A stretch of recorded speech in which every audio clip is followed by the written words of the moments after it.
édition du journal, bienvenue. Multiplicité de barrières en territoire de Walikale en province du Nord Kivu, des barrières de perception érigées par des combattants du groupe armé Mai Mai Kifwafwa. Les personnes qui le franchissent sont contraintes de payer des sommes pouvant atteindre 15 000 francs congolais. La société civile qui déplore cette situation demande aux autorités de bien encadrer les forces de sécurité en cette période où le pays connaît une agression rwandaise. La problématique d'enregistrement et d'immatriculation de coopératives en République démocratique du Congo, la question était au centre d'une rencontre d'échange initiée par la Confédération nationale des producteurs agricoles du Congo. Objectif, interpeller les autorités pour la mise en place d'un cadre légal pour les sociétés coopératives paysannes. Amélioration de conditions de rémunération des enseignants à RDC, la Direction nationale de contrôle des préparations de la paye et de maîtrise des effectifs annonce la régularisation de 24 296 enseignants sur la prime de gratuité. Nouvelle édition du journal à toutes et à tous, bienvenue. Et commençons tout de suite par cette nouvelle en politique où c'est dans 2 jours qu'expire l'ultimatum proposé ou donné par l'opposition au pouvoir au sein de la coalition article 64 pour l'organisation du dialogue national inclusif. Curieusement, au pays, rien ne se dessine en prévision de la révision ou de la réalisation de ces assises. Aucune date n'est fixée. Que pourrait être alors la suite des événements? Élément de réponse dans ce reportage que nous signe Fifi Koutipan. En République démocratique du Congo, les couleurs annonçant effectivement la tenue d'un dialogue national inclusif ne s'affichent toujours pas, ce à quelques 2 jours de l'expiration du délai fixé par l'opposition réunie au sein de la coalition article 64. Celle-ci avait d'ailleurs promis de relancer des activités de grande envergure en cas de non-respect de cet ultimatum. Que pourrait donc être la suite face à ce désaccord entre pouvoir et opposition? Que pourrait donc être la suite des événements? Christian Moleka, analyste politique, explique. L'enjeu aujourd'hui, ce n'est presque plus le dialogue, puisque le principe semble accepté par tout le monde. L'enjeu demeure le contrôle de l'agenda. Qui contrôlera l'agenda? Et ce qui va s'installer, ce sera un bras de fer pour le président, celui de garder la maîtrise de l'agenda et de pas donc dépendre des personnes de l'opposition. Et donc, il tentera probablement d'aller au-delà du 15. Et pour l'opposition, c'est de pousser un rapport de force, et probablement un retour d'activité, de pression, pour déterminer l'agenda politique. Ce qui va se passer, ce sera forcément le retour du bras de fer. Et ce bras de fer-là, malheureusement, peut nous entraîner à nouveau à des journées de tension ou des mobilisations de l'opposition, si tant est qu'elle sera mobilisée après avoir elle-même par 2 fois démobilisé la population. Il y a lieu de signaler que la C64 avait décidé de suspendre sa dernière manifestation prévue le 22 juillet dernier après échange avec la Synco. Côté pouvoir, le président de la République avait annoncé lors d'un échange avec les confessions religieuses la tenue d'un dialogue national inclusif avec toutes les parties prenantes. Pourquoi donc les Congolais n'arrivent-ils pas à résoudre en interne leurs problèmes? Faut-il toujours recourir aux médiations étrangères? Toutes ces questions traversent les esprits et demeurent jusqu'ici sans réponse. Et puis l'union fait la force, ce proverbe semble porter ses fruits dans la province de l'Ituri, qui respire d'ailleurs l'air de la paix depuis une certaine période. La Convention pour le respect des droits de l'homme du territoire d'Irumu attribue alors ce calme relatif à la collaboration entre les civils et les militaires. Son coordonnateur Christophe Mounian-Derou, qui veut voir cette paix être consolidée davantage dans cette partie du territoire, recommande alors aux autorités que l'état de siège d'éradiquer des groupes armés locaux qui fragilisent ou qui contribuent à la réfraction au processus de désarmement et au dialogue intercommunautaire. Fiston Issemwami. Bon, la situation sur le plan sécuritaire, sur tout l'ensemble du territoire de l'Ituri, semble être relativement calme. Et premièrement, cela est dû, c'est parce qu'il y a au moins un engagement général de toutes les couches possibles, la population, les services de sécurité. Ces derniers moments partagent le même langage. Et vous savez que si la population et toutes les couches possibles confondues se mettent ensemble pour chercher la paix, ça donne toujours des résultats positifs. Et avec cette collaboration civilo-militaire aussi a contribué et à 70% sur cette petite accalmie qui s'observe sur toute l'étendue de la province de l'Ituri. Que les autorités de l'état de siège puissent activer, puissent changer des mécanismes dans l'objectif de l'éradication de tous les groupes armés locaux réfractaires au processus de désarmement et ces processus du dialogue intercommunautaire, mais aussi pencher leur regard dans des zones sous menace de ces terroristes ADF. À notre population, c'est un appel à tout ce monde-là qui collabore, qui communique avec l'ennemi et doivent se désolidariser avec ces groupes armés locaux ou étrangers. Je voulais annoncer au sommaire les habitants du groupement Walloa-Loanda en territoire de Walikale. Nous sommes là dans la province du Nord Kivu, tirent la sonnette d'alarme face à la multiplication de barrières de perception érigées par des combattants du groupe armé Mai Mai Kifwafwa.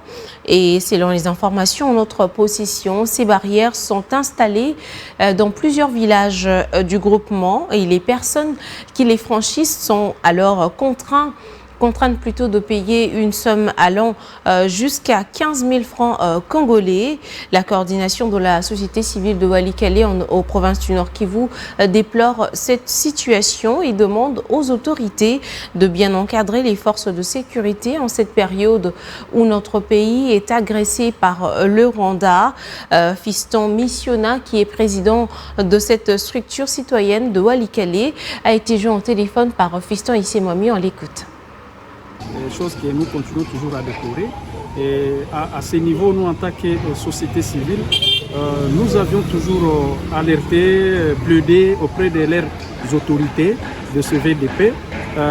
Pour l'instant, on continue à suivre cela et nous avions aussi partagé les mêmes informations par les autorités congolaises, en fait qu'on trouve des solutions quant à ça pour que la population, le paisible population puisse être dans la paix et dans la sécurité pour s'épargner un peu de ces situations de tracasseries dans les différents axes en territoire de Walikale en général et en particulier dans les groupements précités.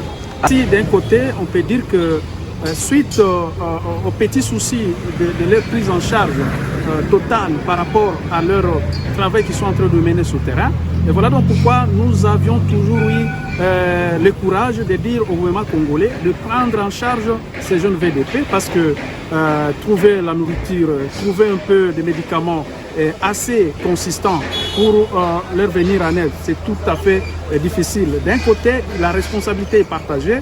D'un côté, la responsabilité par rapport à cela, l'État congolais a tous les pouvoirs de dire non ou d'orienter ou d'encadrer ces gens. Qu'en est-il de la matérialisation de l'accord de Washington signé entre la RDC et les États-Unis depuis le pays de l'oncle Sam de la République démocratique du Congo s'active? Yvette Ngandou Kapinga a été reçu par les autres autorités politiques et académiques de l'État du Caroline du Nord le lundi dernier pour faire le point sur cette dernière matière cruciale pour le pays, la RDC en l'occurrence. Cette tournée de tous les États de tous les États-Unis menée par Yvette Ngandou Kapinga avait démarré par Railing, l'État les plus avancés en formation technique aux États-Unis. Patrick Gouault nous en parle. Un sourire à l'accueil, puis une détermination qui se laisse voir sur son visage lors des entretiens. Face au sénateur James Robertson de l'État de Californie du Nord, où vivent plus de 8000 Congolais, l'ambassadrice de la RDC, Yvette Ngandou Kapinga, avait un objectif précis, matérialiser l'application de l'accord de partenariat stratégique signé entre la RDC et les USA en décembre 2025 à Washington DC, partenariat qui vise notamment les secteurs de l'éducation et du développement économique prôné par le président de la République, Félix Tshisekedi. Pour Yvette Ngandou Kapinga, cet accord devrait coûte que coûte être converti en actions concrètes. Cette ambition a conduit la diplomate congolaise vers les autorités de plus haut niveau des institutions éducatives, les leaders de l'État, les chefs d'entreprise comme des Teni Group, LLC et les partenaires communautaires sur place à Ralech. Sa visite s'est poursuivie à Wake Technical Community College où l'ambassadrice Yvette Ngandou Kapinga a été informée par le vice-président du département et du partenariat stratégique Matthew Matt Smith des différents départements de ce plus grand collège technique des États-Unis d'Amérique. La diplomate Yvette Ngandou Kapinga a été par la suite reçue par l'université Shaw, fondée en 1865 pour former les femmes noires. Dans sa communication avec la 18e présidente de cette institution, le docteur Paulette R. Dillard, elle a ouvert une voie de collaboration au profit des étudiants et universités de la RDC. L'exécutif Manson, résidence du gouverneur, a constitué le point de chute de cette visite. Après plusieurs autres speeches, notamment ceux de Madame Lieutenant Gouverneur Rachel Hunt, la Congresswoman Deborah Ross et le leader de la maison de démocrates Ray Jeffers, l'ambassadrice Yvette Ngandou Kapinga a articulé son discours sur l'histoire et la forte connexion diplomatique qui existe entre la RDC et les USA. Les échanges de cadeaux et la prise de photos ont clôturé cette intense journée de visite diplomatique. Et puis on parle santé dans cette édition du journal. La riposte actuelle contre l'épidémie Ebola, lente et inefficace. C'est la réaction du virologue et co-découvreur de la maladie d'Ebola, le docteur Jean-Jacques Mouyembe, chez nos confrères du journal français Le Monde, alors que le pays déplore à ce jour un total de 2128 morts sur 4566 cas confirmés, portant le taux de létalité à 46,6%.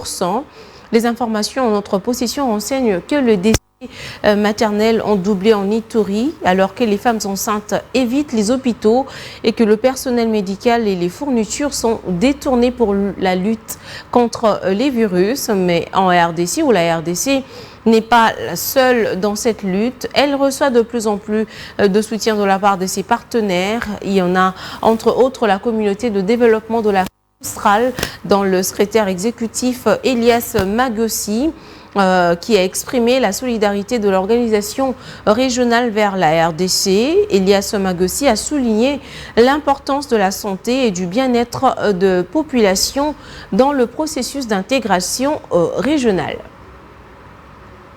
Et on parle à présent du deuxième recensement général de la population en République démocratique du Congo. Après l'église du Christ au Congo, le ministre du Plan, Guilain Nyembo, a rencontré le représentant légal de la communauté islamique du Congo. Objectif, sensibiliser la communauté musulmane à accompagner ce projet. Trésor Ngodia.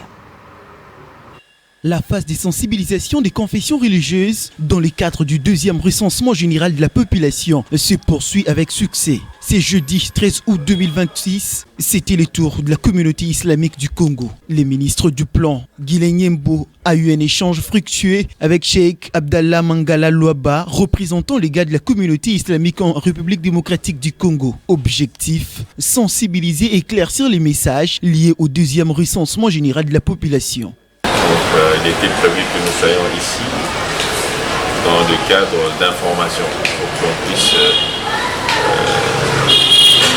respecter ceux qui gèrent un certain nombre de populations pour qu'ils puissent utiliser le langage, la culture, la manière qu'il faut pour que notre message puisse passer. Nous voulons que les gens puissent participer, donc un sentiment d'adhésion. Et je pense que c'est pas seulement que les gens se sentent obligés, mais qu'ils se sentent concernés par l'information, parce que l'information doit être la bonne information que nous recherchons. Voilà pourquoi nous utilisons tous les canaux possibles et adaptés pour que les populations islamiques puissent profiter de ce canal. Satisfait, le représentant légal de l'église musulmane n'a pas caché ses impressions. Je pense que le recensement de savoir le nombre de Congolais, le nombre de femmes, le nombre des jeunes, le nombre des étrangers, le nombre de ceux qui sont avec nous, avec leur état de santé, je pense que c'est une bonne chose. Pour rappel, la République démocratique du Congo se prépare à son deuxième recensement général de la population et de l'habitat, 42 ans après les premiers. Je voulais annoncer au sommaire la prime de gratuité scolaire où la situation de 24 296 enseignants a été régularisée et c'est le directeur national de la Direction nationale de contrôle et de préparation de la paye ainsi que de maîtrise des effectifs d'Inakopé, Vital Lumbala Kidiata, qui l'a annoncé. Et cette opération s'inscrit donc dans le cadre des efforts engagés par le gouvernement pour améliorer les conditions de rémunération des enseignants et renforcer également la transparence dans la gestion du fichier paye. Il est ici au micro de Bobo Mungongo. Certains enseignants étaient sous-payés, tandis que d'autres ne percevaient tout simplement pas leur prime. Il fallait donc agir. Et sur instruction de son Excellence, Madame la ministre d'État, un contrôle en interne a été initié et une décision a été prise de faire migrer la prime de gratuité vers le salaire direct de l'enseignant. Pourquoi il fallait agir? Parce que nous voulons sortir cette prime d'un circuit indirect et manuel qui pouvait être exposé aux erreurs et aux mauvaises pratiques pour la placer directement dans la rémunération individuelle de l'enseignant. Cette réforme produit aujourd'hui des résultats concrets. 23 675 enseignants du primaire, jadis sous-payés, ont été régularisés et bénéficient désormais du montant intégral de 80 000 francs congolais.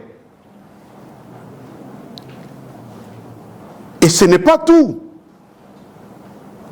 621 enseignants qui ne bénéficiaient pas encore de la prime de gratuité ont également été régularisés et bénéficient désormais de cette prime.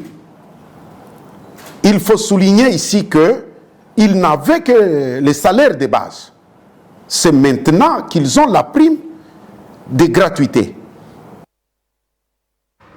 Et puis la problématique d'enregistrement et d'immatriculation des coopératifs en République démocratique du Congo. La question était au centre d'une rencontre d'échange initiée par la Confédération nationale des producteurs agricoles du Congo, CONAPAC en sigle, à l'intention des paysans, représentants des fédérations fêtières et experts sectoriels. Objectif, interpeller les autorités pour la mise en place d'un cadre légal pour les sociétés coopératives paysannes. Bobo Mungongo revient. La République démocratique du Congo doit mettre en place un cadre légal régissant les sociétés coopératives multiformes et polyvalentes. Réunies autour de cette question à l'initiative de la Confédération nationale des producteurs agricoles du Congo, CONAPAC, les représentants des fédérations fêtières provinciales et locales et experts sectoriels ont 2 jours durant échangé autour des réalités et défis du paysan congolais face aux contraintes d'enregistrement comme coopérative, la mauvaise compréhension des textes par certains agents de l'administration publique, les poids fiscal avec la multiplicité des taxes et autres problèmes de non-accès au financement bancaire suite aux conditions difficiles et inadaptées. De réduire le coût de 180 $, le prix sur l'identification nationale de coopératives agricoles. C'est trop pour nous les petits paysans. Nous sommes en train maintenant de chercher qu'avec les coopératives que nous sommes en train de mettre en place, que nous ayons des textes et des mesures d'application pour accompagner ces textes, à ce que nous ayons aujourd'hui ces mesures d'application avec un taux applicable à tout le monde et accessible aussi. Pour les participants à cette rencontre, le gouvernement doit réviser à tout prix l'arrêté 310 fixant les règles d'enregistrement et d'immatriculation des sociétés coopératives et mettre en place un arrêté interministériel portant fixation du taux de droit des taxes et redevances à percevoir pour l'immatriculation au registre national des coopératives à l'initiative du ministère du Développement rural. Je m'avais m'adressé à la CONAPAC pour lui demander de poursuivre les plaidoyers auprès des autorités compétentes concernant la révision de la loi sur les coopératives pour mettre à valeur les organisations paysannes qui sont réunies parce que c'est une question très importante pour la dynamique économique à la base de notre société congolaise. Pour les chargés des plaidoyers et renforcement des capacités des fédérations de la CONAPAC, s'implique Malembe, la vision de la Confédération est de contribuer à l'avènement d'un monde paysan solidaire, professionnel et prospère, tout en adaptant les cadres juridiques existants à la loi d'Oada afin de permettre aux coopératives de devenir des outils de développement socio-économique et de paix entre communautés. Journée internationale de peuples autochtones est célébrée le 9 août de chaque année et cette année en République démocratique du Congo, elle a été célébrée autour du thème hommage aux sages-femmes autochtones, protéger la vie et le bien-être. Et à Kinshasa, une cérémonie officielle a été organisée au ministère de l'Intérieur. Suivez. La JIPA 2026 a mis l'accent sur les sages-femmes autochtones, celles qui jouent le rôle essentiel des gardiennes de la santé maternelle en combinant savoir traditionnel, transmission culturelle et soutien global des communautés. Le vice-ministre de l'Intérieur, chargé des affaires coutumières, a procédé au lancement officiel des activités devant accompagner ce mois consacré à cette célébration. Il s'agit entre autres de l'atelier d'évaluation, de la mise en œuvre du cadre des concertations multi-acteurs, la mise de compassion avec les victimes autochtones des ADEF à Beni, ainsi que la célébration avec les femmes autochtones de l'Équateur à Mbandaka. Au-delà de son caractère commémoratif et festif, la JIPA constitue donc un véritable espace de réflexion, d'évaluation et d'action. Elle nous offre l'occasion de faire l'état des lieux de la situation générale des peuples autochtones pygmées, de réévaluer les engagements pris en leur faveur, d'identifier les défis persistants et de dégager de nouvelles orientations et de nouveaux programmes en cohérence avec les objectifs de développement durable. 2 temps forts ont émaillé cette activité. Il s'agit entre autres du témoignage de l'ambassadeur des peuples autochtones ainsi que de celui d'une sage-femme autochtone. Là où nous venons, comment les peuples autochtones du monde entier, nous avons fait pression parce que la déclaration, ce n'est pas pour nous les peuples autochtones.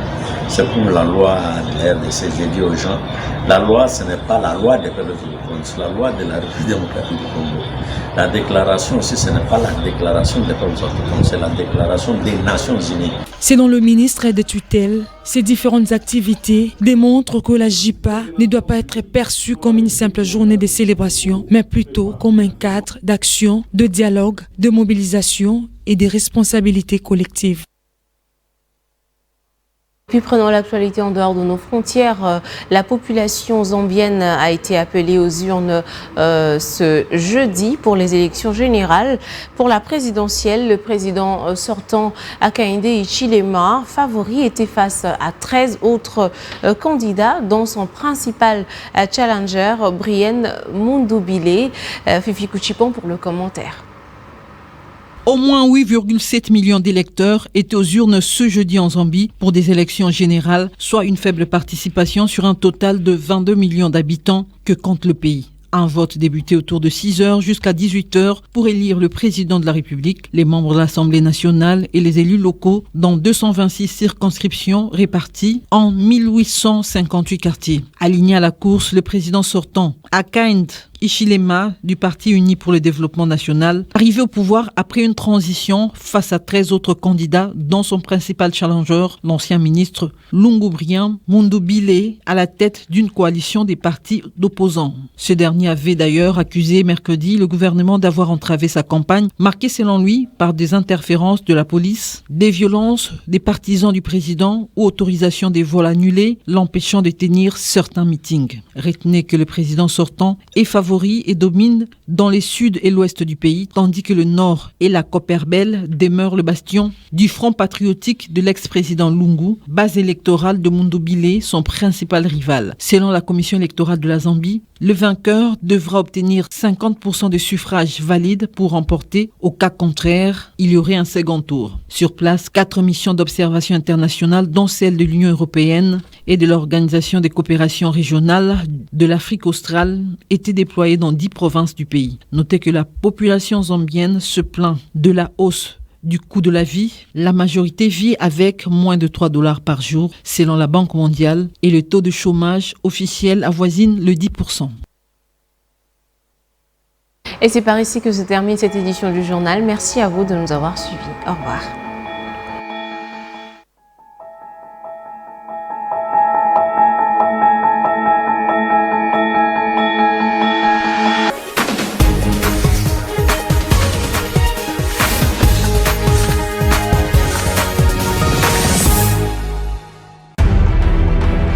Chaque instant, l'actualité prend vie.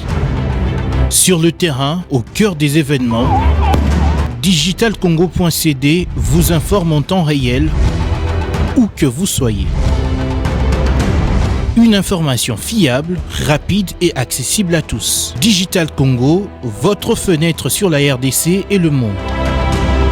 Restez connectés, vivez l'info. Digital Congo, l'information en continu et en temps réel.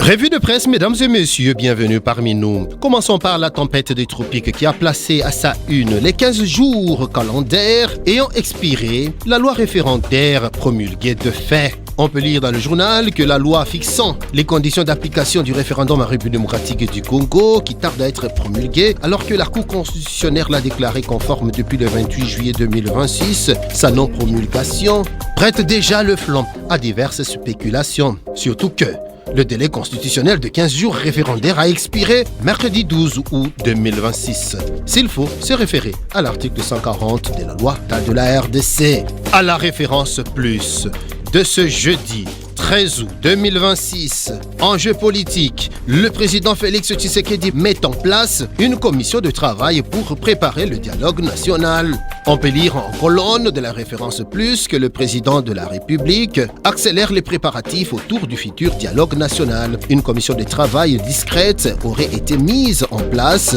afin de réfléchir au format et aux modalités de ces assises. À en croire le magazine panafricain Jeune Afrique, cette commission associerait notamment Jean-Charles Okoto, Adolphe Lumanou, l'abbé Théo, Wivin Moleka et Sami Badibanga. Cette initiative intervient après une réunion tenue le 8 août autour de Félix Tshisekedi avec la participation de représentants des églises ainsi que d'Anthony Kinzo, Patrick Mouyaya et Fortuna Busselele. Les échanges auraient notamment porté sur l'organisation et le format du futur dialogue. Précise la référence plus. Restons à la référence plus qui a également placé en grand et à sa une face à l'aggravation de l'épidémie d'Ebola en RDC. La SADC appelle à une mobilisation générale. Monsieur Ronald Lamola, ministre sud-africain des Relations internationales et de la coopération et président par intérim du Conseil des ministres de la SADC, a insisté sur la nécessité d'une solidarité entre les États membres. Nous avons tous un rôle à jouer. Nous devons aider la RDC à vaincre l'épidémie d'Ebola qu'elle connaît, a-t-il déclaré, appelant les pays de la région à unir leurs efforts face à cette urgence sanitaire. Puisque nous parlons de la SADC, le potentiel a retenu parmi les sujets à sa une. SADC, les ministres préparent le 46e sommet des chefs d'État à Durban. Les travaux du Conseil des ministres de la communauté de développement de l'Afrique australe, SADC, ont débuté mercredi 12 août à Durban, en Afrique du Sud, en prélude du 46e sommet ordinaire des chefs d'État et de gouvernement, prévu le 17 août au Centre international des conférences de Durban. Peut-on lire dans le potentiel? Revenons à la trompette des tropiques qui a également indiqué qu'en Ituri, la rentrée scolaire est maintenue malgré Ebola. Dans cette province de l'Ituri sont également signalés les violents combats à Djougou entre FRDC et miliciens CRP, crise sécuritaire et humanitaire dans la province. La tempête des tropiques révèle que les échos en provenance de l'Ituri font état d'une dégradation de la situation sécuritaire et humanitaire depuis quelques jours à Djougou, un des territoires de cette province actuellement en état de siège. À l'origine de cette dégradation, la reprise de combat entre l'armée nationale FARDC et les miliciens du CRP, Convention pour la Révolution populaire, groupe armé dirigé par le seigneur de guerre Thomas Lubanga, qui semble reprendre du poil de la bête dans cette région de l'Est de la RDC. Terminons par la prospérité, qui a retenu parmi les sujets à sa une. RDC BGFI Bank, Patrick Mouyaya encourage les médias à servir de levier pour construire une véritable culture entrepreneuriale. Voilà qui vient mettre un terme à cette revue de presse. Merci de nous avoir suivis.